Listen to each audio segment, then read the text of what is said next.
Welcome to All Bodies on Bikes, the podcast, where all bodies are good bodies, all bikes are good bikes, and all rides should be celebrated. All Bodies on Bikes is a movement to create and foster a size-inclusive bike community. So join your hosts, I'm Maggie. And I'm Marley. As we explore the complexities of the biking world, help us break down barriers and create the world that we want to see. And don't forget that all bodies really means all bodies, not just larger bodies, but bodies of all sizes, ages, races, abilities, genders, sexualities, and beyond. Come along for the ride.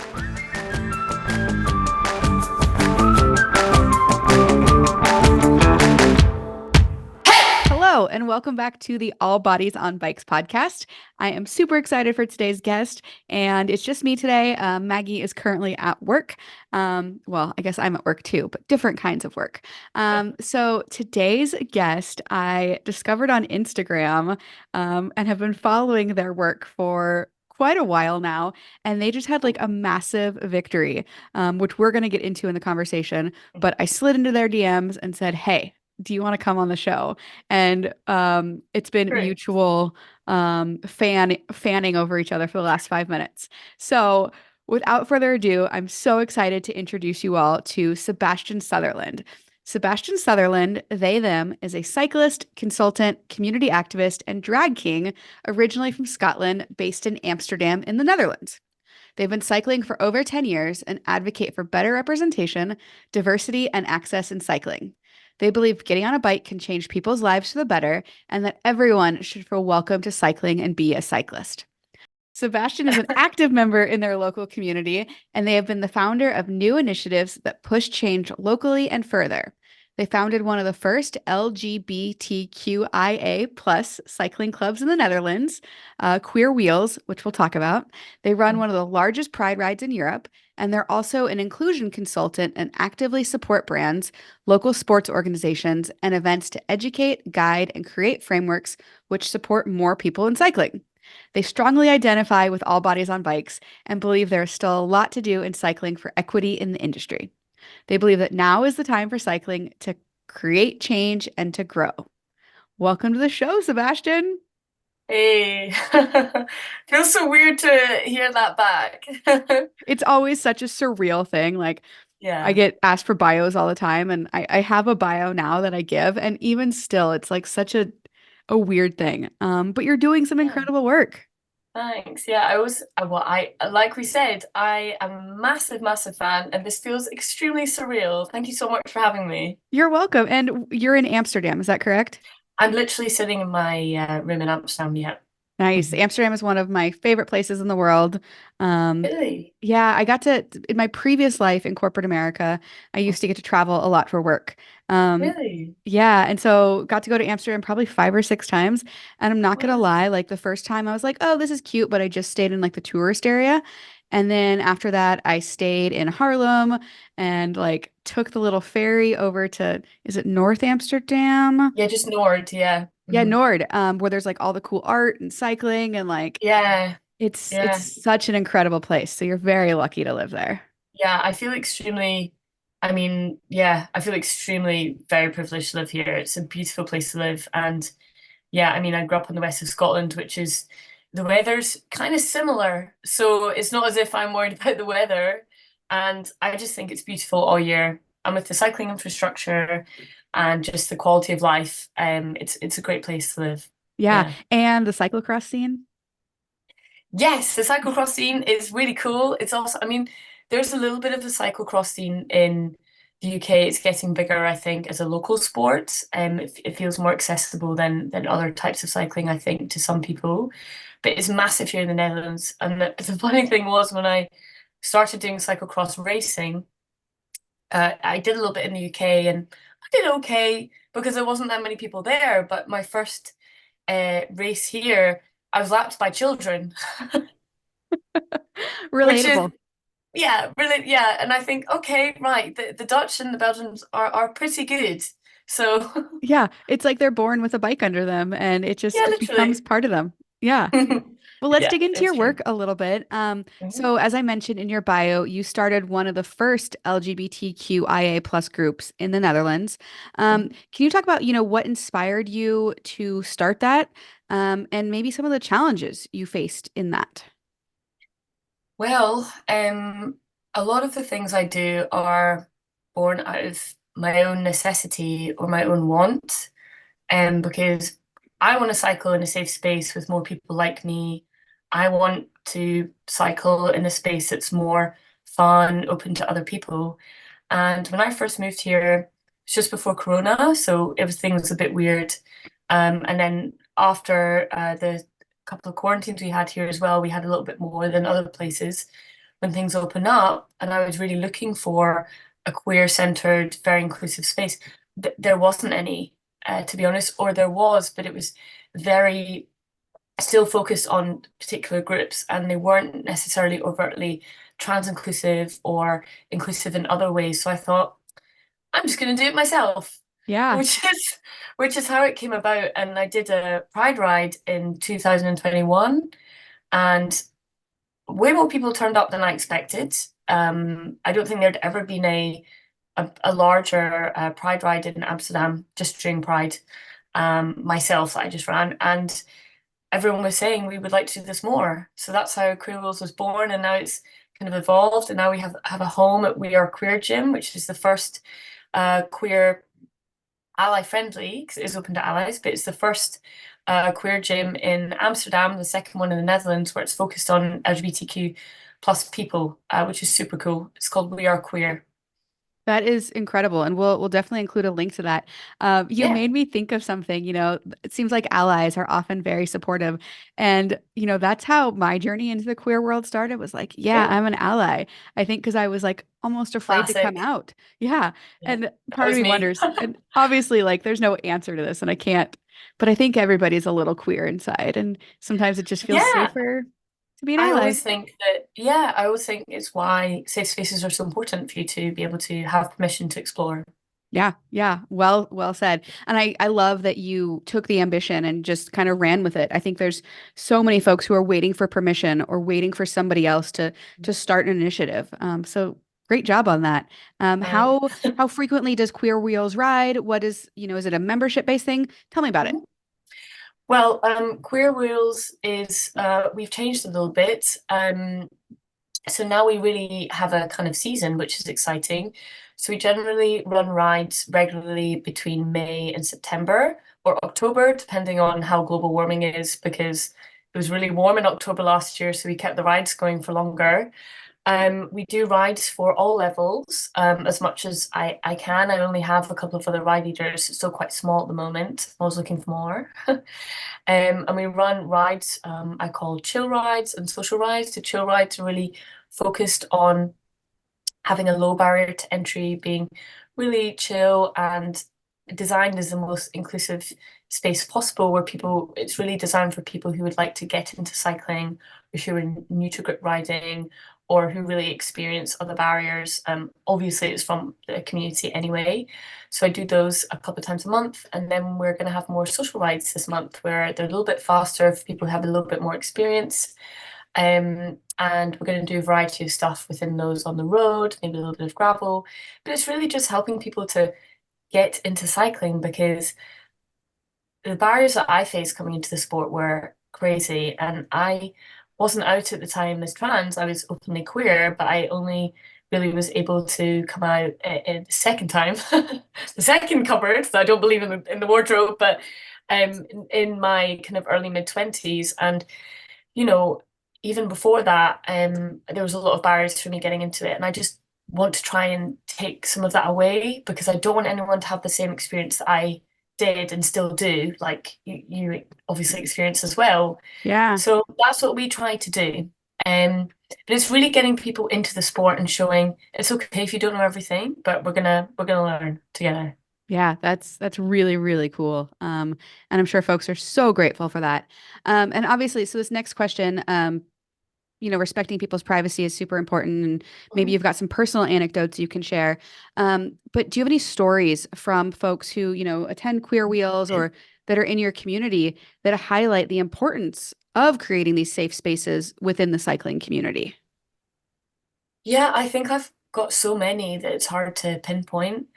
Um, yeah, I'm trying to think of one that would be extra special, but the thing is about Queer World is that we really get a whole bunch of different people that feel so restricted in where they can go and how they can get into cycling.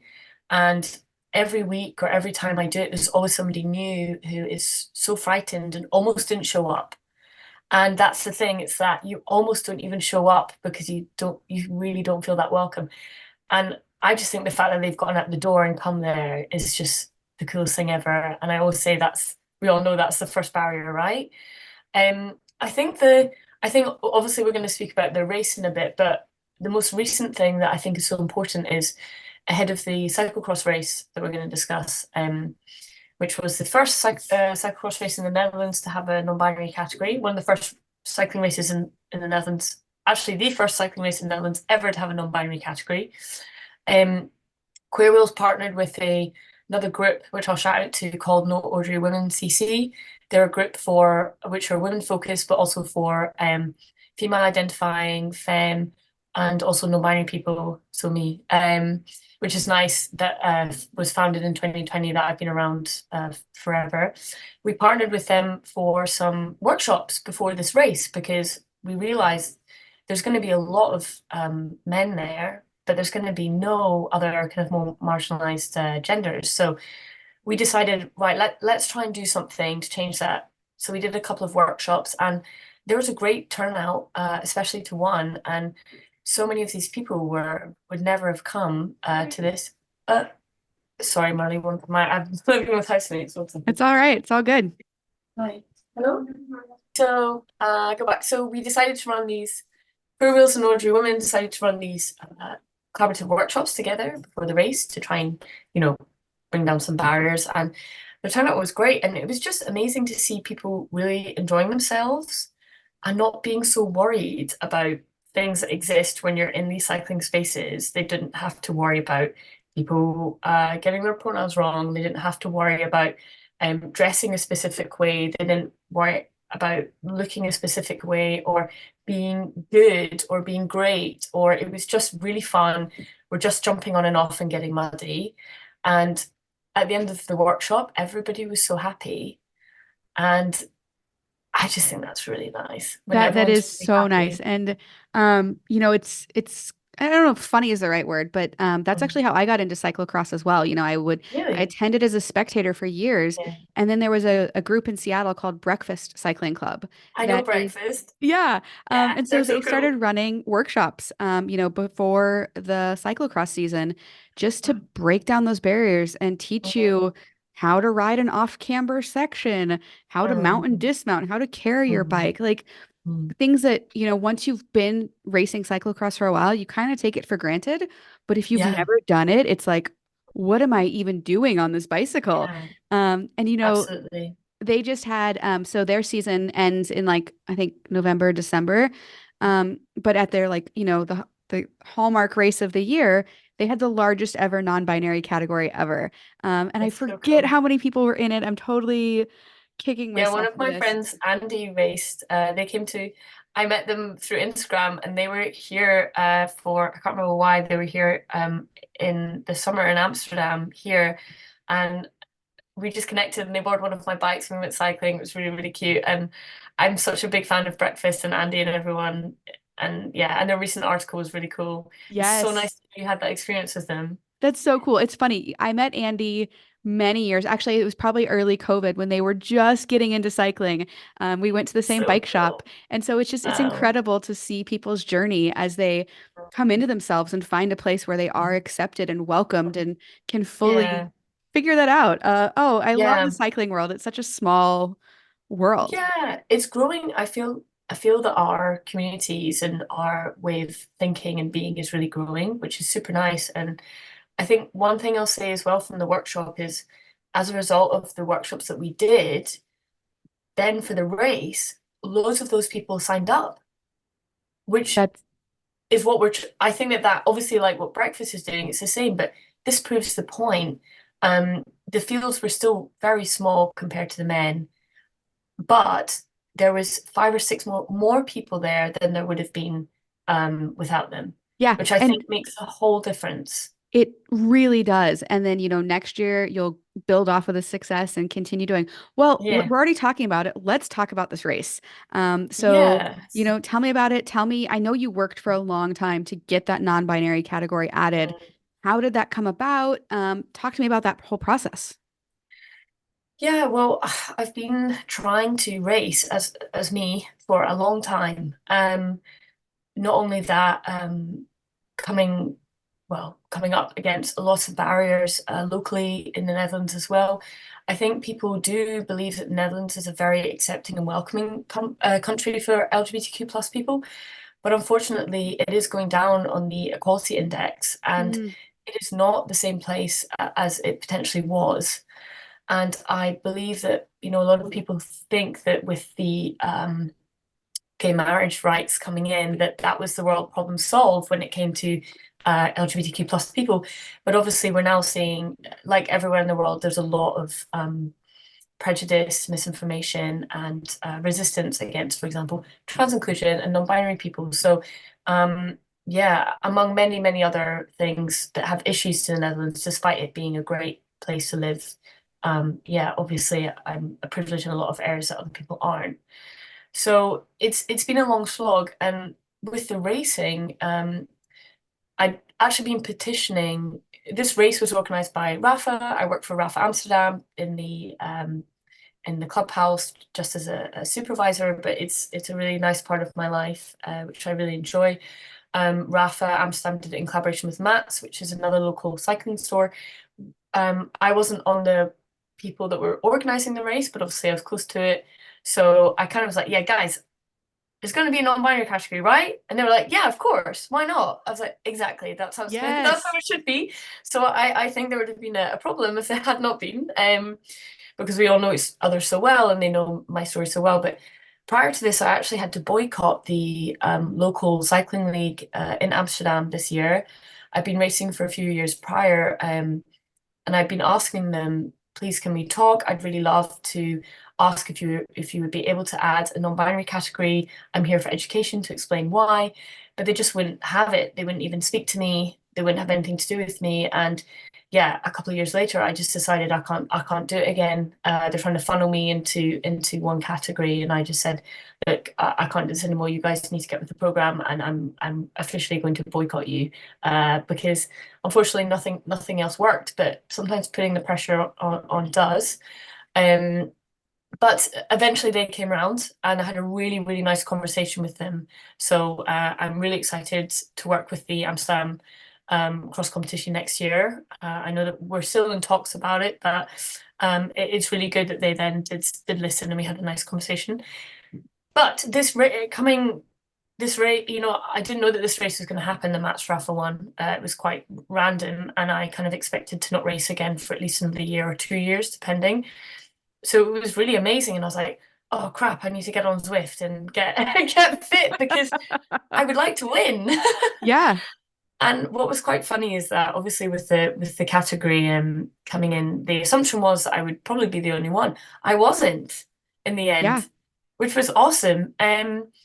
So like I said, it was a locally organized race, and it was just such a great day. And with the workshops that were organized with Now and Queer Wheels, it just was so. We say in Dutch gezellig, which means a cozy time. It was a fun time. It was a beautiful time, and it was just so great. And it still makes me quite emotional. But even just to do sign on and sign my name in a place which feels right Yeah. is beyond, I don't have words. Even that small bit at the beginning of the day, which seems so minor and so nothing, it meant so much to me. And also to the other non-binary people that signed up too. It was pretty awesome. And then the race happened.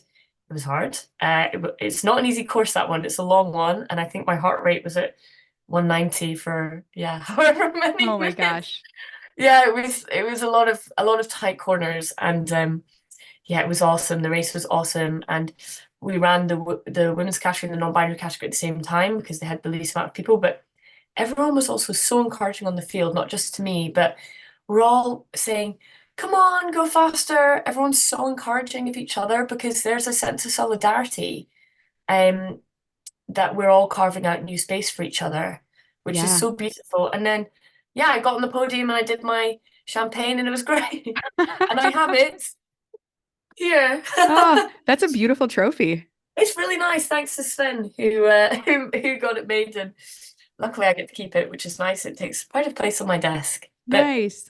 Yeah, I remember watching your yeah. Instagram stories from that day, and Hmm. you had something about when you got to, sign in for the race. And Hmm. I don't know if it was your stories or actually on your feed, but just that realization that you finally got to race as yourself. I Hmm. think, a lot of us who are cisgendered take for granted that our identity isn't questioned most of the time, and we do just get to show up fully as ourselves. And so Hmm. for folks who are non-binary, getting to be yourself, I imagine, feels incredible. Yeah, So, yeah, it really is. I mean, I obviously don't speak on behalf of all non-binary or gender non-conforming or genderqueer people, of course, but it was wild. It's still sinking in, to be honest, Marley. I can't believe it happened, and I just hope the momentum keeps going. I hope that, okay, for selfish reasons, I can keep going to events as myself and be there, but I hope that also it creates a momentum for other people to feel that they can come and do things. And I don't want to win all the time. I want to lose, kind yeah, of.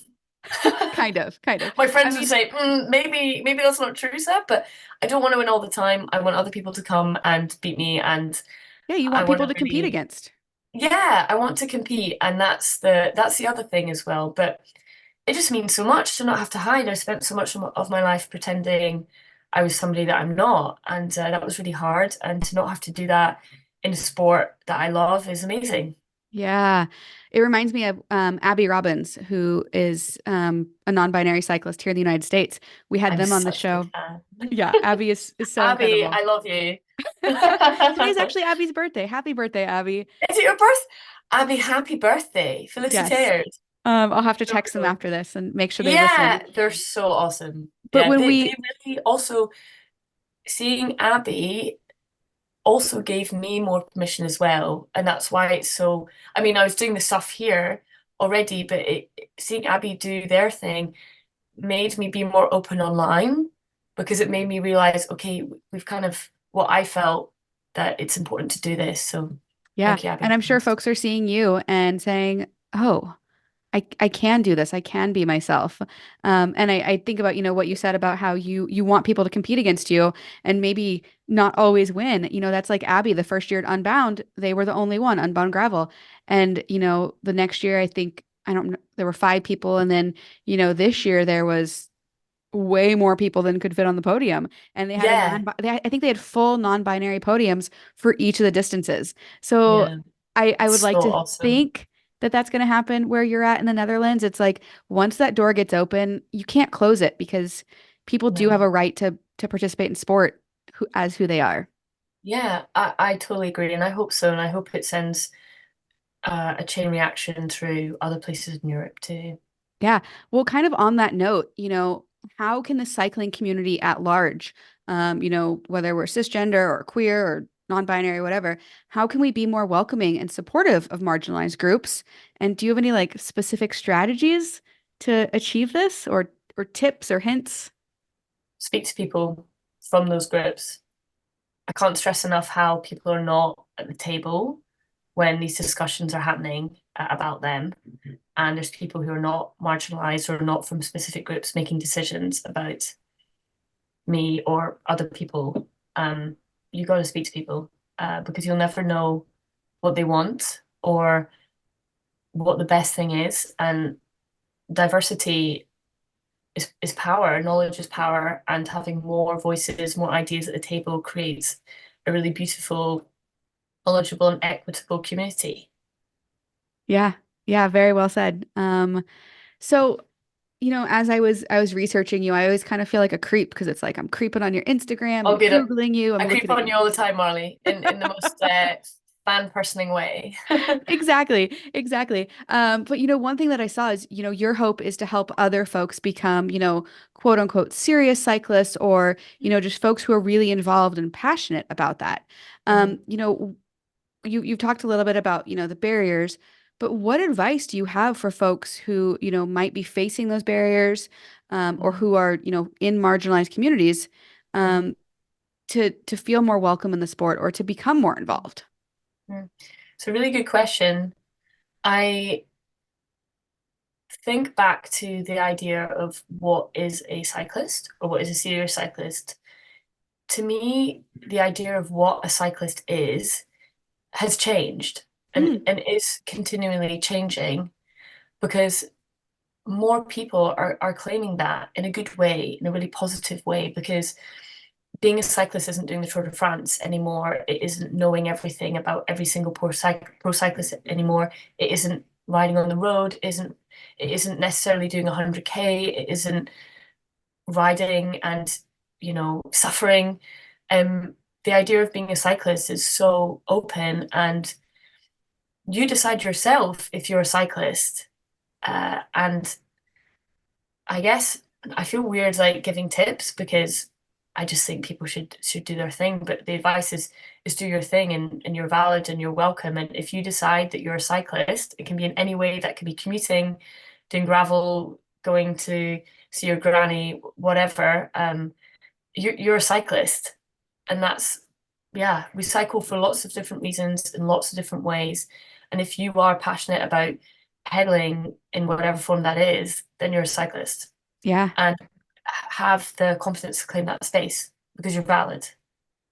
Mm, I love that. I love that so much. And I would add on to that, find groups to ride with, find folks that Yeah, resonate with you. And if you don't find that, start your own. That's how All make Bodies on it. Bikes started. Make it. Yeah. Yeah. Build, make, be. It's really, that's actually the Project Fearless motto, I think, which is a really nice, sorry, I quoted my friend's non-profit. My friend Merida, she's excellent. She runs a really amazing non-profit here called Project Fearless, and it's focused on young girls and gender fluid youth. And the idea is all about empowerment and confidence. And they do lots of different things, but yeah, I believe their motto was build, make, be. And I think that also resonates with so many things. And yeah, find other people that feel the same way.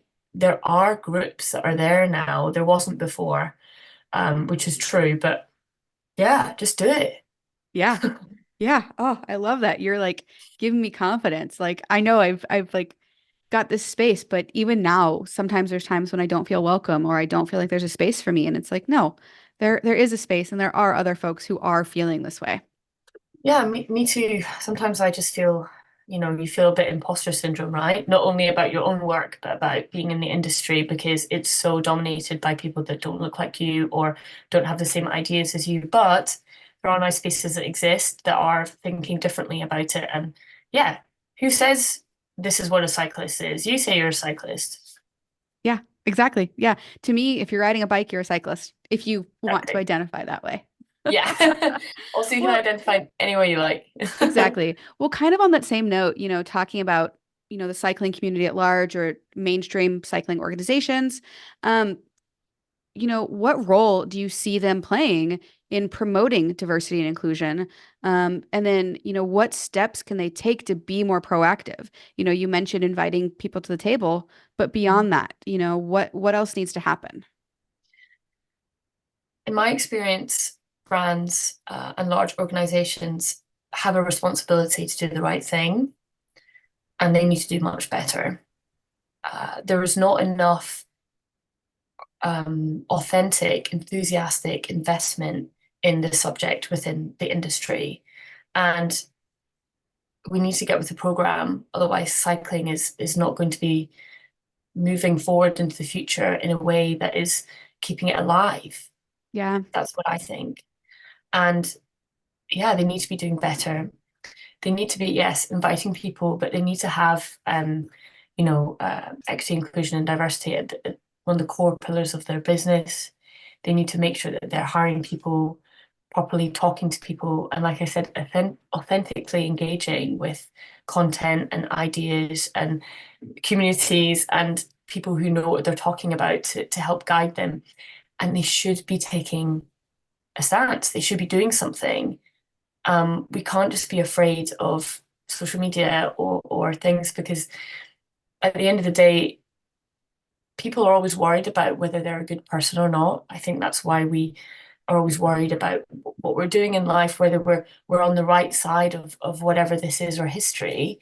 Um, but I always think, think about your gut, and yeah, if you really want to do the right thing, then you need to do it. And you need to stick by what you said you were going to do 5, 6, 3 years ago. A lot of people are bringing out impact goals and goals within the companies or organizations, and don't just say it, you need to do it.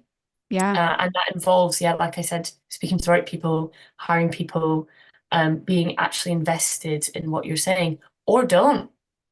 And if you don't, you also got to stick by that, because there's no point being half-assed about it. Amen. Yeah. Yeah. It's unfortunate. It felt like, after the summer of 2020, there Mhm. was so much momentum in this Mhm. space. And it Yeah, it feels felt like very hopeful. yeah, same. I also felt very hopeful. And it feels like, as the economic tides have turned, people aren't buying the same number of bikes that they were during COVID for very obvious reasons. Um, Mhm. a lot of the effort towards diversity and equity and inclusion and representation has gone that same direction. And I think it's a really big misstep by these brands, because that's who is continuing to come into the sport, or continuing to get into riding bikes. And we want to see ourselves represented and see diverse faces and voices and stories.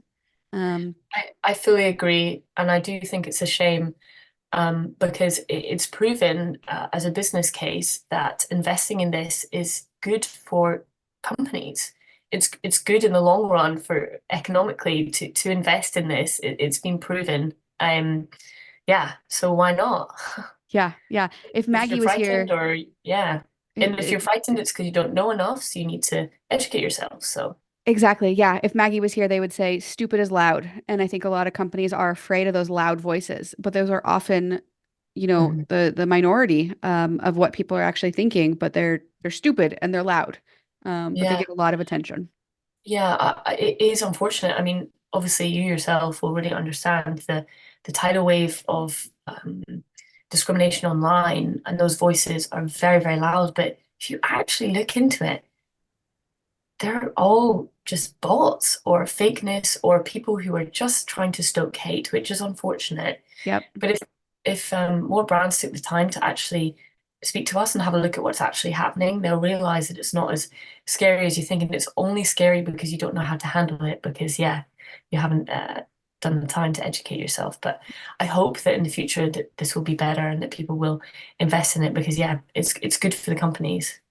Yeah. Well, that ties in really beautifully to my next question, which is, looking ahead, what are your hopes and aspirations for the future of queer representation and participation in cycling, both in the Netherlands and globally? Hmm. Well, I want to have a nice world where everyone's nice to each other. I think that's like the underlying thing that everybody wants, right? But obviously, that's a very bit of a pipeline dream.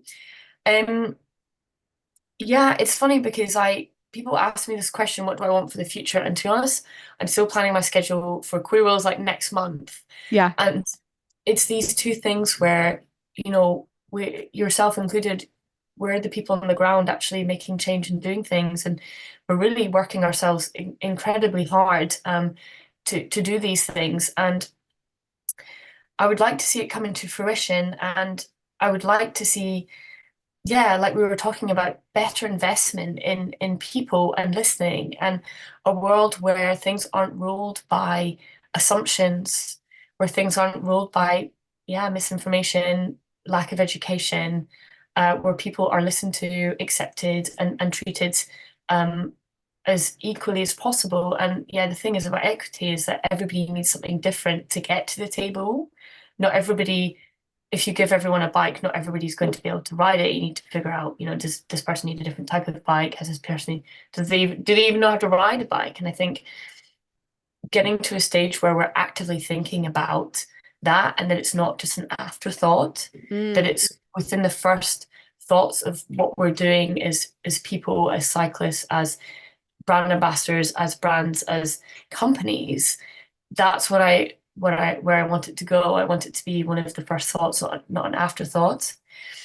And I would like to see more investment in us as, when I say real cyclists, I mean people who like to ride their bikes. Not real cyclists isn't like the pros, because the pros, while I love racing and I have a lot of respect for pro cyclists, they don't make up a large proportion of the population of cyclists in the world. We do, and we should be listened to more. Amen. And yeah, I'd like Career Wheels to grow. I'd like to keep going with Career Wheels, and I'd like it to grow, but yeah, in a way that feels nice and organic. Yeah. Well, it sounds like, I mean, that is so admirable. And like, your heart feels so pure to me. I want to talk, selfishly a little bit. Obviously you are a very talented rider and you train and all that. Do you have any, goals to become pro, or where would you like your cycling career to go? Oh my God, I've never, that's so funny. Someone else asked me this recently, and I was like, me going pro? Go on. But like, because there's representation matters. If you can't see it, you don't think you can be it. I would love to race at a national, I would love to have the opportunity to race at a national event that includes non-binary people, to be taken seriously as a cyclist. I think a lot of us, we're talking about claiming space and being taken seriously as somebody who genuinely loves the sport and is a real cycling enthusiast and knows about stuff. I quite often feel, and I know that, also shout out to my friend Federico. He's a really talented photographer and queer cyclist as well. He also races for a gravel team in Italy. We met a few years ago on Instagram, and I rode with him in Italy in the summer, and it was the first ride after I had my top surgery. And we were talking about how we're not taken seriously as queer people in cycling, because people are like, what? They don't think that these things go together. Or if Yeah. you're anybody from a marginalized group or look different than a typical cyclist, then people just don't take you seriously. My goal is to be taken seriously. Long story short, I would love to do more racing and get into that. My career as a cyclist, I think, just do cool shit. I'd I love to love do that the goal. Taiwan Com. That would be really cool, but that's like a super privileged thing to be able to do the Taiwan Com. It's the longest climb in the world in Taiwan. I'd love to do that. If How long anybody is wants it? to find me, I can't remember off the top of my head, but it's like the biggest mountain climb in the world. Um, but I'd love to just go to more events. I'd love to meet you in person, Marley. That's on my bucket list, Let's make it literally. happen. Just so you know, I just want to meet more people and just keep this thing going. That's my professional goal, and to be, yeah, I mean, selfish. Like, I'd love to race and be at the forefront of this different movement. But I think I just want this to last. I want this to have a legacy, not just for myself, but I want this to be ingrained in the DNA of the cycling culture and local cycling scene. Sorry, that was very long. But No. there are my professional goals, I think, just to make it better Yeah, and no to need to leave it apologize. better. Yeah, dream big. And I think, by speaking it out into Yeah. the world, I hope that people hear you and hear your story and think, yeah, I want to support Sebastian. I want to bring them onto the team or whatever that might look like. So I guess speaking of that, are there any sponsors you want to shout out? Yeah, I had some sponsors I'd like to shout out. Firstly, Pro. Um, they do support me so much. They're an amazing brand, and I actually just I met someone at a photo shoot that I was doing that used to work for them, and they put me in con and they just asked me about my story. Um, Everybody on that shoot, nobody had ever met a non-binary person, so I was quite new, and we were on the photo shoot, and we were having a call at 4 a.m. But the weather ended up being too bad, so we were all like, okay, what are we going to do? Twiddling our thumbs at 4 a.m. So we just all started having these really deep chats, and I just shared my story. And I just started HRT, so I was really excited and I want to share it, but people are like, Yeah, but it was really nice, and then they were like, we've got this community program, you should, and then yeah, that's how it happened. And Pro have been really supportive of me in difficult times, but also hopefully onto some really cool times, because I'm still very new to the social media game and the ambassador influencer game. I don't know.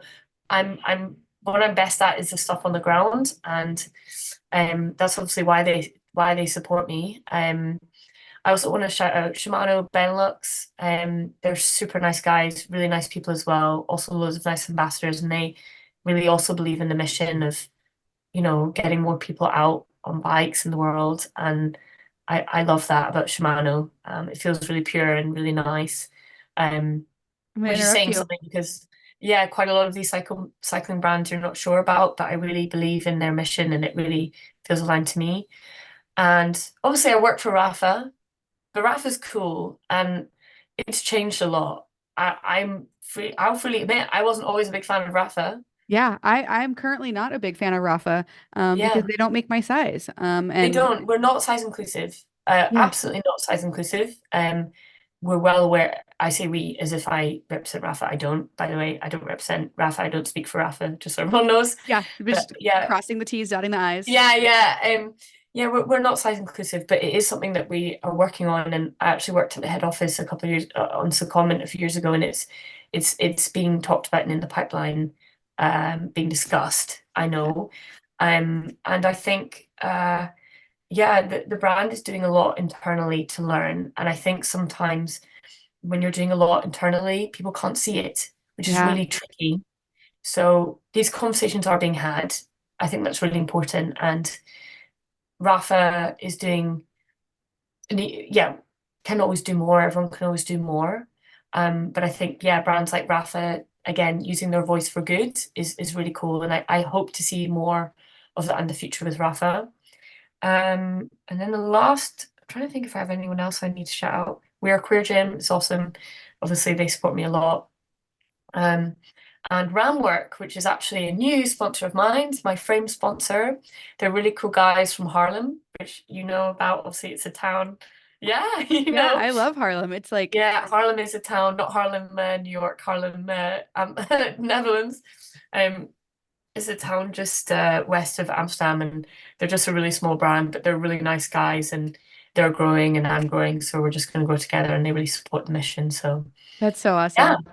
I'm just thankful for all the support because honestly, this is really hard, and I also understand that I'm an extremely privileged person. I already worked in the industry before well, I've only been working for AFA for almost 4 years, but I've been doing the cycling stuff, trying to do this for a long time, and I'm really privileged, but yeah, it still takes a lot of work. I would not be able to afford it. I cannot afford it if it wasn't for these supporters, and all these people wouldn't enjoy riding if it wasn't for all of them as well supporting me to do this. So thank you. I'm honestly in the exact same boat. And it's kind of cool because I also work with both Pro and Shimano. So Yeah, shout out to both of those brands for, supporting different people than your yeah, typical pro cyclist. yeah. Yeah, thank you. Thank you for that support. And I do appreciate the nuance of the conversation about Rafa. Mhm. It's one of those things where I just want people to have the choice, to have a choice in clothing. That way you Yeah, can actually wear what reflects your personal style. Where, absolutely. so often for plus size folks, and I'm going through this right now of like, do I even have a personal style, or am I just wearing what has been available to me? Yeah. I So, mean, I can't imagine how that must be. But I really agree with the sentiment of personal style because if we're talking about, yeah, you can claim the space to be a cyclist, you also need that represented in the stuff you wear and the stuff you need. And yeah, it's absolutely needed and essential. Yeah, I think it's a really important conversation. I mean, totally different, but as somebody who's gender non-conforming, everything's gendered. mhm. Um, so it's also really tough. And obviously with Queer Wheels, what I also do is I do a lot of advisory, and sometimes I say, okay, everyone come in to Rafa at 2 p.m. On Sunday, and we can all have a look through stuff together. and I can explain things in a less gendered way. And Rafa's really supportive of stuff like that as well. It doesn't need to be a big event, doesn't need to be a pride thing. It's just people coming in and learning about stuff. But I would love to see more gender neutral or a different way of talking about things. And I hope including that, also including more inclusive sizing, yeah, and more representation across the board. Hopefully Rafa can work towards that. Yeah, very cool. Well, thanks for fighting the good fight. So last question before our final two wrap-up questions. Oh, it's going Where too fast. I know, I could talk to you all Yeah. day. Where can people find you and follow along with your work? People can find me in Amsterdam, but they can also find me. Also, I do go back to Scotland sometimes. I'm from Glasgow originally. I miss it. You can find me on Instagram. I'm sure Marley will link on my links. You can Yes, also find me on LinkedIn for the professional stuff. I also linked my consultancy stuff there as well. Queer Wheels is also on Instagram. It's just queer_wheels. I think I didn't send you that link, but I you will. did, but we'll include it. Okay, great. Queer Wheels, and yeah, I'm also a drag king. You can follow my drag account if you like. I It's actually love a job, which is great. I love drag kings. Like I love drag queens, but they're like, and I hope people don't get mad at me. They're like a dime a dozen. Drag kings, I feel like you have to work so much harder at what you do. Yeah, there's a lot of misogyny within, and also like trans misogyny within the community, but it's getting better. And there's a really cool collective called the Lost Boys, which is a drag collective in Amsterdam. They won the Amsterdam Super Bowl last year, which was really cool. I'm not part of them or associated with them, but that's like a really good example of more kings getting more representation. And I feel really lucky to be supported by a lot of queer nights here and people and given lots of cool opportunities. I'm hoping to perform at Milkshake this year, which is a big queer centered, it's not like overtly queer, but it is queer centered music festival that we have in Amsterdam every summer. But yeah, drag kings, we do fight quite hard. It's really tricky to get a space because people assume that we're not good, but we're so good. Yeah, I love drag kings. We can dance, we can act, we can be silly. Yeah, we're a good time. Agreed, agreed. Well, I'm totally gonna creep on your drag king account too. Yeah. Uh, It's Hamish Hunky Dory is my stage name. say it one more time. Hamish Hunky Dory. Amish Hunky Dory. Ooh, okay. We will have links to all of that. And I'm Yeah, also going to look up the Lost Boys. Um, yeah, okay, so we have two final questions that we ask every guest. The yeah. first one is like, what is your perfect day outside or on a bike? What does that look like for you? Hmm. So from start to finish, get up, have my porridge.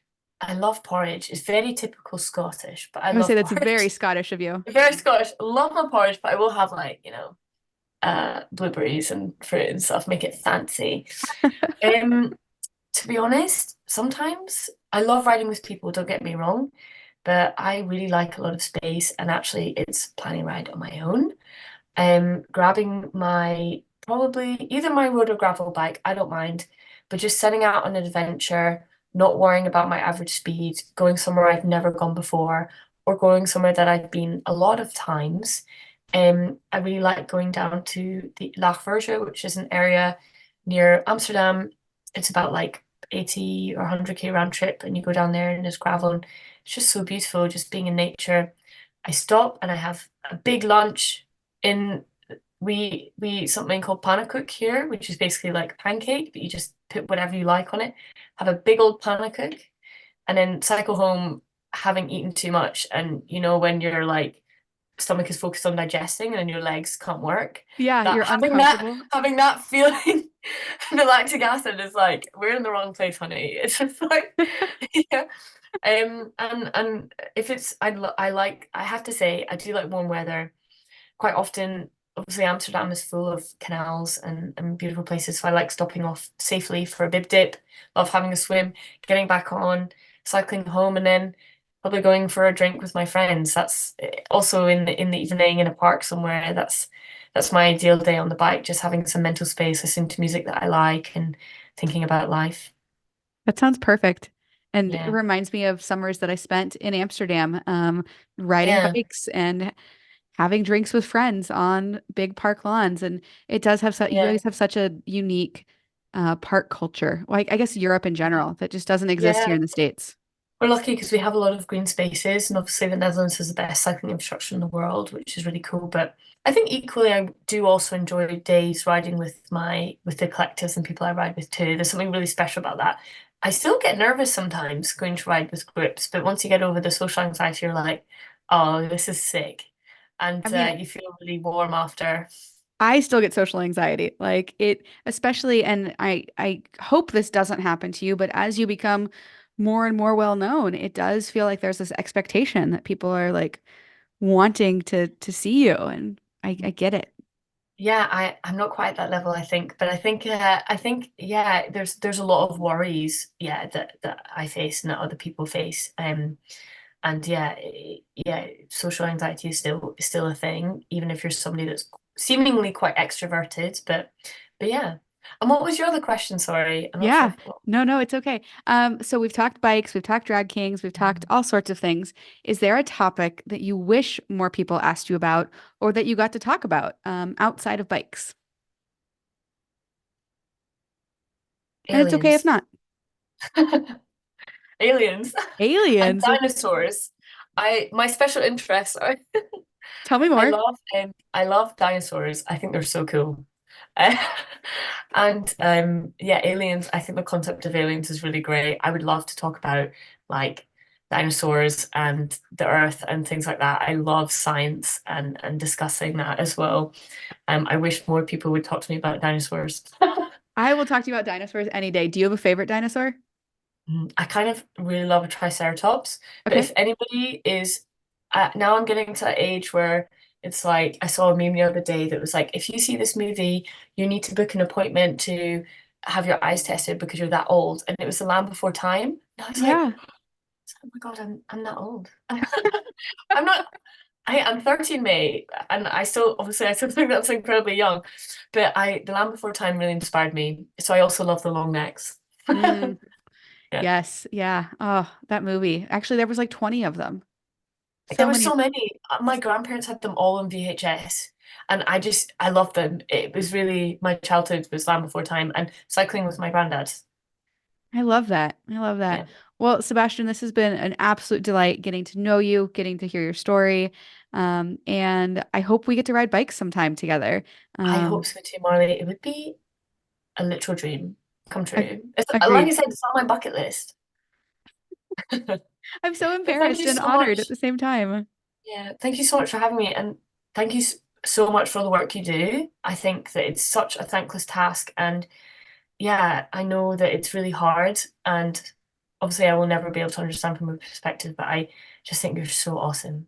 Well, So thank thank you. you. I really appreciate it. And thank you for all the work that you do. And thanks for spending the last hour chatting with us. And No worries. It's been a privilege and a joy. awesome. Well, this has been another episode of All Bodies on Bikes. And thanks for tuning in.